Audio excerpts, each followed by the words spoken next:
With me, I have Jennifer Billick, and she is an investigative journalist and she works with the 11th Hour. It's an amazing podcast that they put on.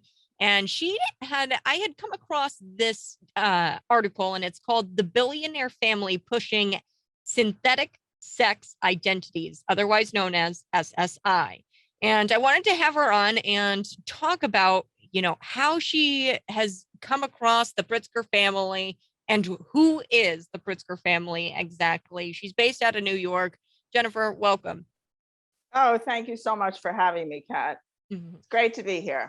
So my very first question is, how did you start investigating the Pritzker family and then starting to write articles about them? What drew you to writing about Pritzker in this particular article, The Billionaire Family Pushing Synthetic Sex Identities? Well, I started covering this issue, exploring this issue, I should say, in about 2013, right before it hit American culture, sort of like a tsunami. This didn't come on us gradually. It hit our media pretty much 2014 when they put Laverne Cox on the cover of Time magazine and called it a transgender tipping point. So I was working as an environmental activist at that point, and worked campaigning for women's rights as well. And one of the groups that I was working with was being blacklisted from speaking about the environment or anything else by what they call now trans rights activists, because they acknowledged biological reality. This humans being a sexually dimorphic species.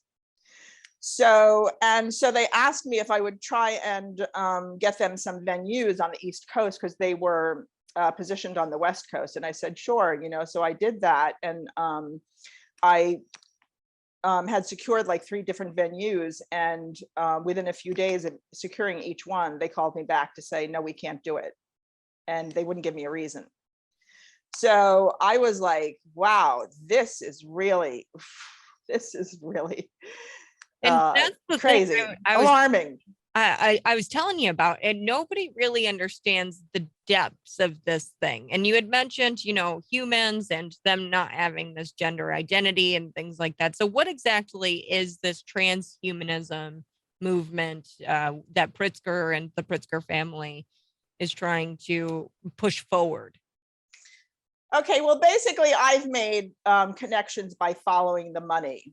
And of course, I looked to the LGBT because they added the T. Like, why did they add that? Why is everybody talking about transgenderism and gender identity? Like, why is this happening? And why are governments, corporations, NGOs, international law firms, everybody's jumping on this bandwagon for what used to be called transsexualism, and a very, very minuscule part of the population of adult men who used to go in for these surgeries, right? But now this has morphed into transgenderism, and why is that, right? So I started to explore the money, and the name Pritzker came up quite frequently for funding various LGBT NGOs. Jennifer Pritzker, who's a man, I think he's like in his late 60s now or 70s, and in middle age, had been married and fathered 3 children. He decided, and he's part of the one of the richest families, this is most important, one of the most richest families in America. And they made their fortune out of the Hyatt hotel industry, but they're now involved in the techno-medical industry. All their investments are there. So, and Jennifer Pritzker decides, middle-aged, that he's a woman, dons some pearls and, facsimiles of women's breasts and runs around and starts calling himself a woman. And of course, he's one of the richest men in America. So, who's going to blink their eyes, right? So everybody goes along with this, and he starts flooding. And not just him, but his whole family are flooding by this point, and prior to this point, but also, thereafter, LGBT organizations, gender clinics, universities, I mean, the ACLU, these transgender organizations that have come up to support this idea of people that are a subset of humanity that are not quite male or female. And they're driving this ideology that we are not a sexually dimorphic species, that sex exists on some sort of spectrum. Right now, this does a few things. It opens markets in what has become an industry itself, which is lesbian, gay, bisexual, same-sex attraction, has become a sort of a corporate entity now. And they have a constituency. You know, people that are same-sex attracted will buy you know, products and services from people that support them, right? But if you are going to now open your markets of LGB, you're going to have a tough time doing that with a sexually dimorphic species. There's only, you know, you can't really get more than, you know, heterosexual, lesbian, gay, bisexual. So if you add the T, which sort of deconstructs sex and gender identity, which deconstructs sex, then you open markets, not only in sexual expression, but it actually opens the human body, or it paves, at least it, you know, paves the way for, or fertilizes the ground for that process, you know, opening us up to, opening corporatism up to our interior, our genes, our DNA, and making people comfortable with that. This is more about humans being a petri dish or being a science experiment of how far can we push the human body sexually by changing their sex organs and all of that. And still, one, the main priority is making money. Two, it's this whole transhumanism. How can we make them just empty shells? That's where I'm trying to understand is, you know, and of course, we'll get to the why. But this thing runs really, really deep, and the Pritzker family is scary. And they go all the way back. They helped Barack Obama. In your article here, it says in the White House, and it included, they had Penny Pritzker, who was the U.S. Secretary of Commerce, and current Governor J.B. Pritzker. And then there's the philanthropist, you already mentioned him, Jennifer Pritzker. He goes by Jennifer, but his original name was James. Appear to have had this family philanthropic apparatus. And that's one thing I really want to get at is this isn't anything to do with rights or making you feel like you belong to a community, which is a lot of what the LGBTQ community, you know, tries to push, like the we're a community and we're best friends and we accept you and blah, blah, blah. It has so much more to do with the fact that they're using you as a science experiment to get rich, right? Yes, I mean, yes. Because you lay out in your article, like all of these different, I think it was like 7 different reassignments. I thought there was one, right? You go in and you fold or your penis inside out to make it a vagina. And then you know, get all kinds of different sex organs. I didn't know there were all these different sex organs or sex reassignment surgeries. And there's 7 like of them. Yeah, well, first of all, that thing that they're calling a vagina or a neo-vagina has nothing to do with the miraculous, you know, biology of females. It's a cavity that they create in men. And yes, there's various different surgeries now, all of them quite macabre. If you visit the Crane Center in California, which is a gender clinic, you can assess for yourself how destructive they actually are. But the Pritzkers, and I just want to clarify that the Pritzkers are not the only family doing this, not the only people doing this. I use this as a prime example because they're very, very rich. They're very, very out there in politics. So kind of pretty much everybody knows who they are. There are other philanthropists that are immersed in the techno-medical complex that are driving this same thing. And the same thing goes for the highest echelons of our economy, big banking.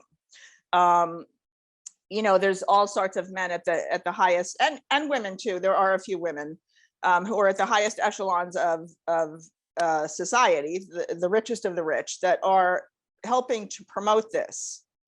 And so, I started to ask myself why too. Like, why do they care about this minuscule part of the population who basically have a fetish?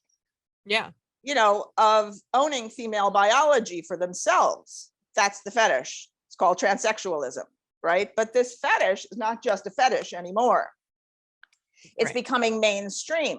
And fetish is really about objectification, disassociation, compulsion, addiction, usually escalates. So this fetish is really particularly important as we see that women are being erased in the culture at large, in language, in law, which, Biden just did, erasing women in the law by replacing sex with gender identity. We become just an identity. We're not wholly human. We're not wholly physically real humans like men, right? In this deconstruction process. And there's a reason for this, and that's because they are trying to outsource human reproduction to technology through all sorts of, through the industry of big fertility. There's many things under that umbrella. That there's only so much time here. I don't want to really get into all that, but that's one of the first steps is to disengage people from their sexual roots because they want to take over sexual reproduction with technology. So in that paradigm, you're not really going to need the family. The family is going to be kind of irrelevant. And you're not going to need, you're not going to be using sex for reproduction. So any kind of sex will go. And also, the ultimate goal, seems to be, and, I don't have the Holy Grail here, but this is what I've found in the research that I've done, is that, all of the big tech organizations and people that are running this are talking about an overlay of technological reality, a virtual reality that's overlaid on physical reality. And we are becoming, as humans, already more and more invested in this virtual reality. We spend much, much less time outdoors with nature and much, much more time, engaged with online life, the internet, or in our technologies. We're in our car, we're in planes, we're disconnected from each other. We don't have whole communities anymore. We couldn't possibly support ourselves out in the real world, like if we had to survive like for a week out in nature or something. Most of us couldn't do that, right? Because we're reliant on this techno reality that has developed. And so they're just pushing more and more of this as technology is growing exponentially, very, very fast, right? But so you have like Mark Zuckerberg is talking about a metaverse. You have Ray Kurzweil of Google talking about a singularity. You have Yusuf Harari, who works with Klaus Schwab at the World Economic Forum, talking about a virtual reality overlaying biological reality and becoming more and more important. Cryptocurrency. And so you've got Elon Musk talking about a Neuralink. So all of these things are very, similar, comparable, and so this is what, these people are driving the most, these elites. And they're doing it under the guise of some sort of civil rights movement or some sort of. Right. Well, that's kind of the genius of it, that this is human rights and human progress. They probably on some level, think that. That it's better for humans to rely on technology. So they truly do believe that humans to rely on technology is going to be a better world. And you can even look at, Elon Musk and some interviews he's done. He truly believes that transhumanism is better for human beings. And I don't know, me personally, I would say, no, it's not. And I'm sure I've got, dissenting opinions, but that's what it boils down to. And I do think that if face to face with that question of, hey, are you willing to give up everything for are you willing for technology to take care of you? Do you want to erase the human element? I think a lot of people, and a majority of people, that doesn't sit right with them. It's scary, and it's against our biology. And I foresee, because like I'm trying to see why this would be a problem.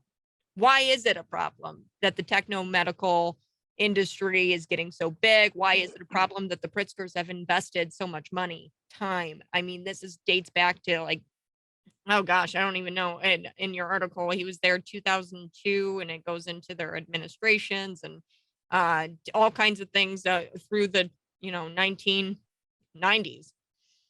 Well, a lot of elites are in a situation now where corporatism has basically destroyed the planet. Not in its complete entirety, but they have really colonized the world. Mm-hmm. I mean, we have, islands of plastic, floating around in the ocean that are the size of Texas. They've destroyed our water, so that we're now buying water in plastic bottles that are now going to become islands, part of these islands of plastic that are swirling around in the oceans. We have waste at Fukushima, still that is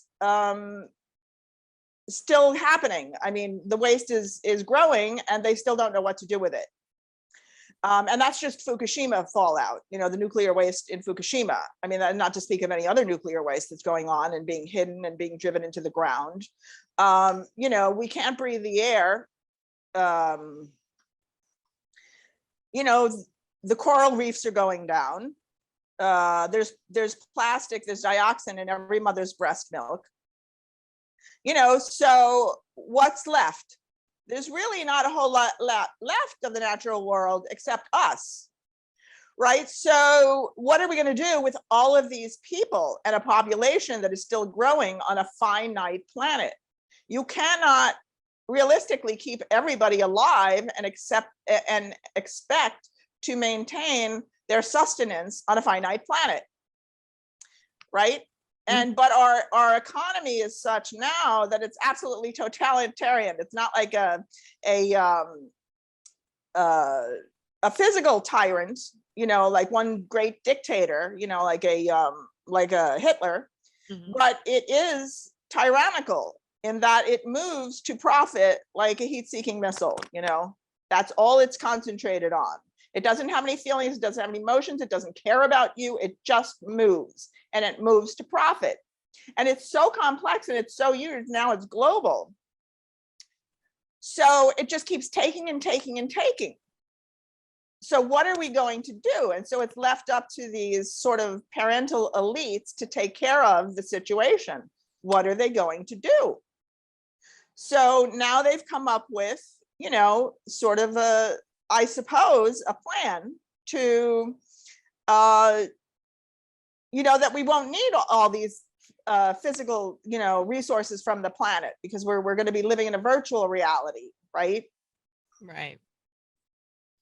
So, yeah, it would just mean, the counter to this, I'm trying to think of the good guy here, would be focusing on, hey, this is what our natural resources are. This is how we survive. We need to get back to smaller communities and go back to an 1800 style living.